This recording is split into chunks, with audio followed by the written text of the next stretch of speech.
मैं आता हूँ तेरे पास, प्रभु यीशु मेरे मसीह, मेरे पापों के लिए ही उधार दे मसीह।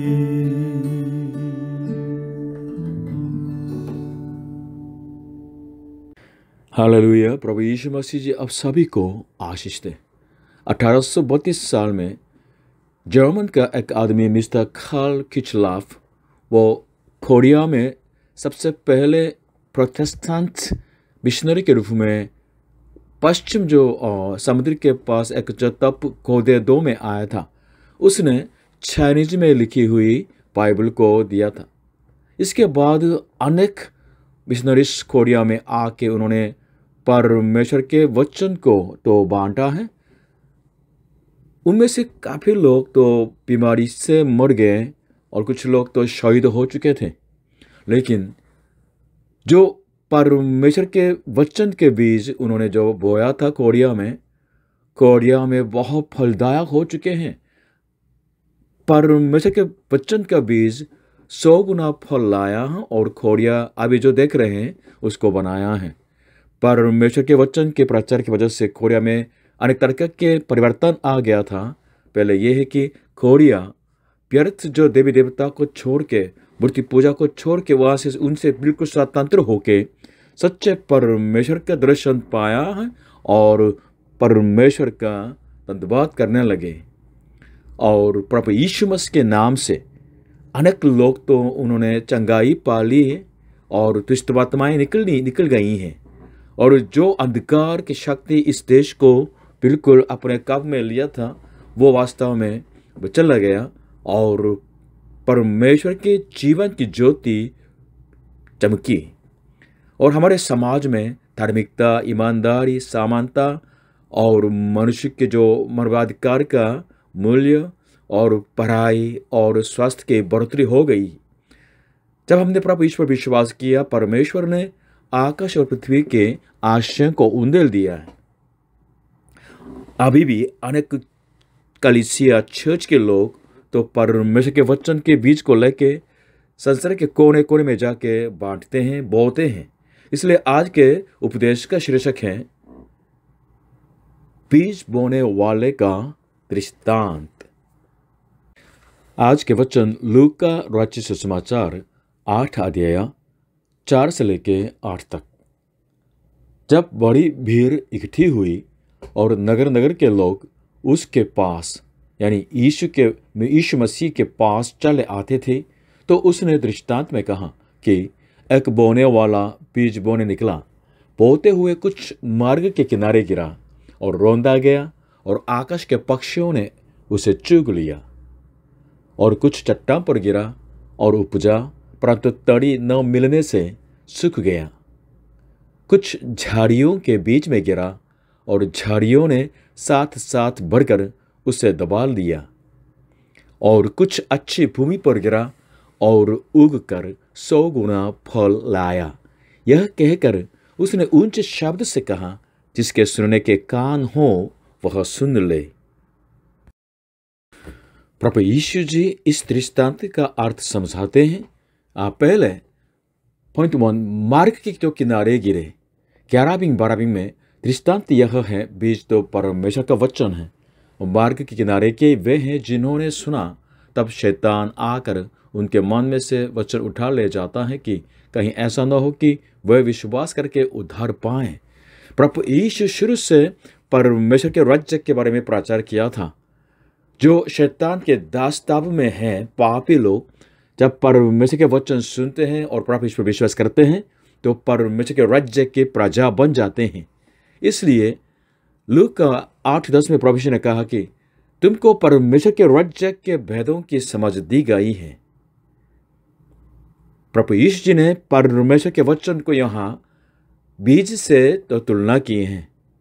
जब बीज बोई जाती है तो जमीन अलग अलग प्रतिक्रिया दिखाते हैं। वैसे ही जब परमेश्वर के वचन का बीज बोया जाता है तो लोगों की प्रतिक्रिया भी अलग अलग होता है।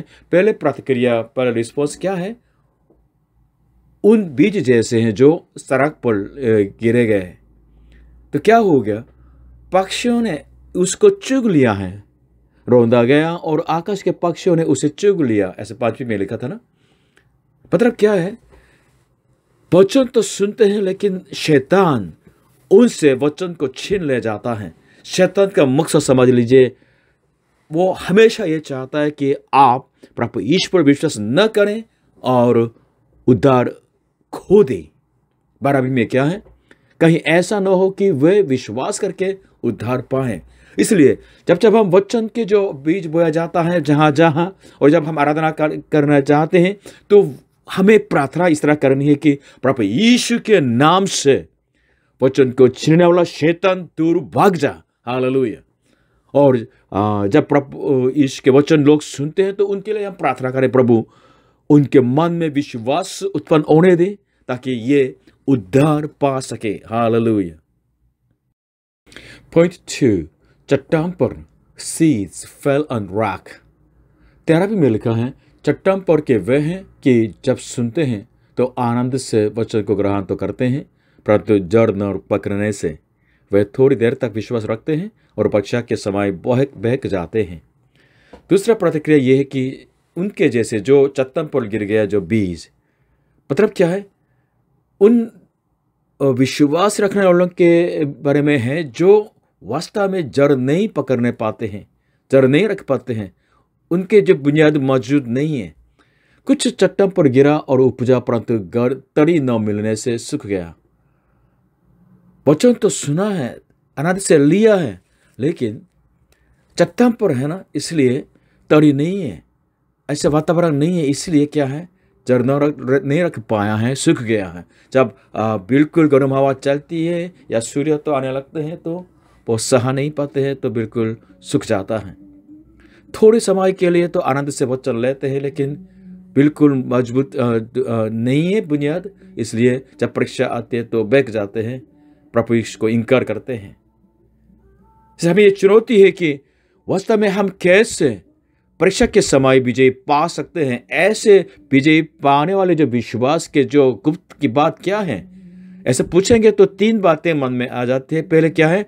हमें हमसे बिल्कुल न अलग किया जाने वाले परमेश्वर के प्रेम जो प्रभु यीशु मसीह में है, उसमें बने रहना है।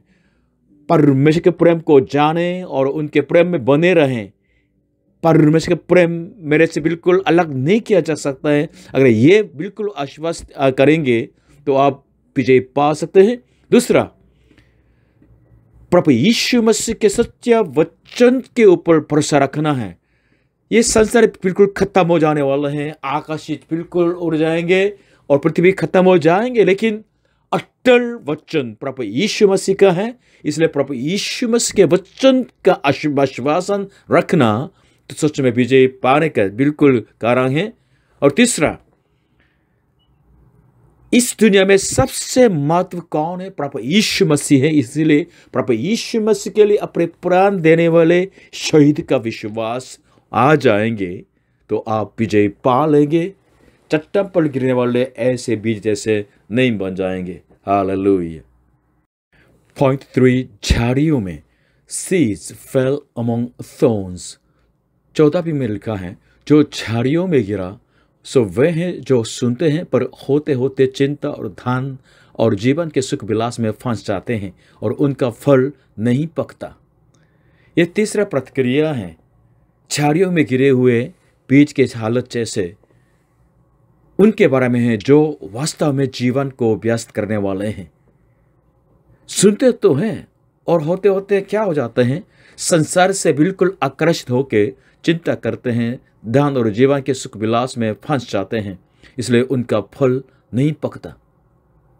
Lives worries, riches and pleasures, ये सब कुछ है उनके लिए। बाइबल हमेशा कहते हैं कि कौन धन्य है? धन्य लोग वे नहीं जो सिर्फ वचन सुनते हैं। सिर्फ वचन सुनने वाला धन्य नहीं, वरन जो वचन सचमुच में उसको सुन के परमेश्वर के वचन पर विश्वास करके उसी के अनुसार जीवन जीने वाले, दिन रात वचन पर मनन करने वाले, वचन से प्रेम करने वाले, वचन के आज्ञाकारी बनने वाले सचमुच में धन्य लोग हैं। हम परमेश्वर के वचन के साथ जिएंगे सचमुच हमारे मानों में से, तो बिल्कुल चिंता बिल्कुल गायब हो जाएगी और पैसों से प्यार न करने वाले बन जाएंगे। और पहले जो जिनकी तलाश में थे, वास्तव में जो संसार के जो भोग विलास, उसका अर्थ नहीं बन जाता है। ये दूसरी प्रतिक्रिया, जो चट्टान पर गिरने वाले बीज जैसे लोग कौन थे? उनके अंदर आश्वासन नहीं था, इसलिए कोई भी परीक्षा आ जाते हैं तो गिर जाता है। लेकिन अब ये तीसरा, जो झाड़ियों में गिरने वाले बीज जैसे वाले, ऐसे वाले कौन लोग होते हैं? वास्तव में ये लोग संसार से प्यार करते हैं, संसार के जो स्टैंडर्ड हैं उसके पीछे चलते हैं, इसलिए उनके आकर्षण में बिल्कुल तो बहक जाते हैं, वास्तव में फल नहीं ला पाते हैं। जब संसार की चीज़ें नहीं है तो चिंता करते हैं, पैसों से प्यार करते हैं, पैसों की तलाश में, भोग विलास की तलाश में रहते हैं, तो विश्वास के फल कैसे आएगा? ये लोग तो सचमुच में परमेश्वर के न्याय के दिन का सामना करना पड़ेगा शर्म के साथ। इसलिए हमें चुनौती है कि हमें वास्तव में सच्चाई है कि मेरे पास कुछ भी नहीं, लेकिन मेरे पास अगर प्रभु यीशु मसीह है तो मेरा जीवन सफल है। Hallelujah. My life is successful, although without anything. लेकिन अगर आपके पास सब कुछ है, सिर्फ प्रभु यीशु मसीह नहीं है, आपके जीवन फेलियर है। Although you may have many things in the world, but if you do not have Jesus Christ, your life is failure. इसलिए हम कैसे चिंता से, पैसों से, प्यार से और संसार के भोग विलास के जो तलाशी में रहने वाले जीवन से बिल्कुल आजाद होके विजय पा सकते हैं? 3 बातें हैं। पहले, परमेश्वर पर भरोसा रखना है। कौन? परमेश्वर जो हमारा अच्छा चरवाहा है, विश्वासी हो गया, हमारा रक्षक है, सर्वशक्तिमान परमेश्वर हमारे पिता है। यहोवा मेरा चरवाहा है, मुझे कुछ खट्टी न होगी। हालेलुया। और दूसरा, इस संसार की व्यर्थता को और संसार से जो आकर्षित होकर जीने वाले जीवन के परिणाम की गंभीरता को सचमुच में समझना है। इसलिए समुपदेशक 1:2 में लिखा है कि व्यर्थ सब कुछ व्यर्थ है। और याकूब के जो 4:4 में इस तरह चेतावनी भी है कि अगर हम संसार से मित्रता रखेंगे तो परमेश्वर से बैरी बन जाएंगे। और तीसरा, हम कैसे आजाद हो सकते हैं? आने वाले परमेश्वर के न्याय सिंहासन के सामने खड़े होने के दिन की याद करते हुए। रोमियो में ऐसा लिखा है कि रोमियो 14:10 में, हम सब के सब परमेश्वर के न्याय सिंहासन के सामने खड़े होंगे। तारानक दिन आने वाला है, हमारा न्याय किया जाने वाला है, इसलिए हम सचमुच में परमेश्वर के भय मन के हमें जीना है। हालेलुया। और चौथा प्रतिक्रिया है अच्छी भूमि में। Seeds fell on good soil। 15 पद में, पर अच्छी भूमि में के वे हैं जो वचन सुनकर भले और उत्तम मन में संभाले रहते हैं और धीरज से फल लाते हैं। यह चौथा प्रतिक्रिया है। अच्छी भूमि में गिर के फलदायक होने वाले जो बीज के बारे में, मतलब ये लोग कौन हैं? वास्तव में भला मान रखने वाले और उत्तम मान रखने वाले के बारे में है। जब वचन सुनते हैं, उसको सच में दिल में ग्रहण करते हैं, संभालते हैं और धीरज के साथ सचमुच से वचन के आज्ञाकारी बन जाते हैं और वास्तव में फलदायक जीवन जीते हैं। लूका 8:8 में लिखा है, और कुछ अच्छी भूमि पर गिरा और उग कर 100 गुना फल लाया। ये कहकर उसने ऊंचे शब्द से कहा, जिसके सुनने के कान हो वह सुन ले। और नोबल एंड गुड हार्ट। जब हम परमेश्वर के वचन सुनते हैं, हमारे मन की स्थिति बहुत बहुत महत्व होता है। ठीक है ना? कुछ लोग इस मन से बिल्कुल शैतान वचन छीन ले जाता है। कुछ लोग के दिल तो चिंता से, पैसों के प्यार से और संसार के आकर्षण से भरा हुआ, इसलिए तो वचन फलदायक नहीं हो सकता है। तो कुछ लोगों के दिल में बिल्कुल ऐसा तो पत्थर जैसा होता है, इसलिए वास्तव में जड़ नहीं रख पाते हैं। लेकिन ये अच्छा मान वाले, उत्तम मान वाले, उनके अंदर क्या हो जाता है? सचमुच में परमेश्वर के बीज कार्य करने लगता है, उनको जीवन लाता है, शांति लाता है, आशीष लाते हैं। तो कैसे हम इस तरह भले मान और उत्तम मान को रख सकेंगे? मन के बारे में बाइबल बताते हैं, पहले हम कैसे मन रखें, कैसे मन रखने से भला मान और उत्तम मान रखने वाले बन जा सकेंगे। बच्चे जैसे मान, शुद्ध मन रखना है। जब परमेश्वर के वचन सुनते हैं तो बिल्कुल सिंपल तरीके से विश्वास करके और आज्ञाकारी बन जाने वाले मन होता है।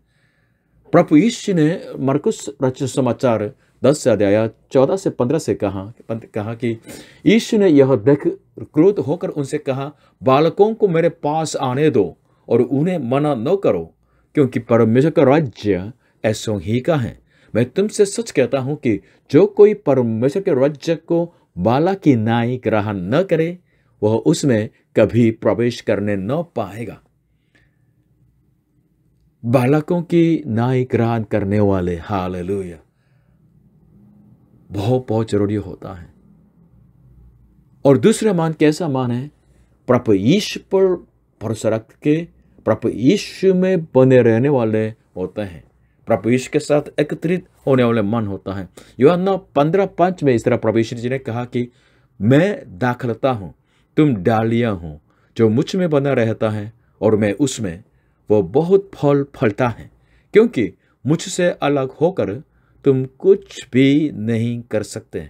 हर वक्त, हर क्षण प्रभु यीशु ही को बुलाना है, प्रभु यीशु ही पर भरोसा रखना है, प्रभु यीशु की महिमा करना है, प्रभु यीशु के वचन का पालन करना है। वचन अगर आपके अंदर आप बिल्कुल बने रहेंगे, अगर आप प्रभु यीशु मसीह में बने रहेंगे तो आपके जीवन फलदायक हो जाएंगे। अच्छी भूमि में गिरने वाले बीज जैसे फलदायक हो जाएंगे। हालेलुया। परमेश्वर अपने वचन को हमें सुनाते हैं, हमें इस तरह मौका मिलता है प्रभु के वचन के सामने खड़े होने के। तो परमेश्वर के वचन के प्रति आपके दिल की मिट्टी कौन सी है? आपके दिल की जो भूमि कौन सी है, कैसी है? हम इसके बारे में सोचें। क्या आपके दिल सराख के भूमि जैसा तो नहीं? क्या शैतान आके हर वक्त जब आप वचन सुनते हैं तो आपके दिल से वचन को तो चुरा नहीं ले जाता? दूसरा, क्या आपके दिल पथरीली भूमि जैसा तो नहीं? वचन तो सुनते हैं लेकिन जड़ न रख पाता है। जब परीक्षा आता है तो बिल्कुल हिल जाता है, गिर जाता है। तीसरा, क्या आपके दिल कंटीली जैसे भूमि तो नहीं? वचन तो सुनते हैं लेकिन आप संसार से प्यार करते हैं, संसार में डूब जाता है, संसार के मित्र बन जाता है, परमेश्वर का बैरी बन जाता है। इसलिए आपके दिल के अंदर कोई बल वचन के द्वारा तो लाभ नहीं।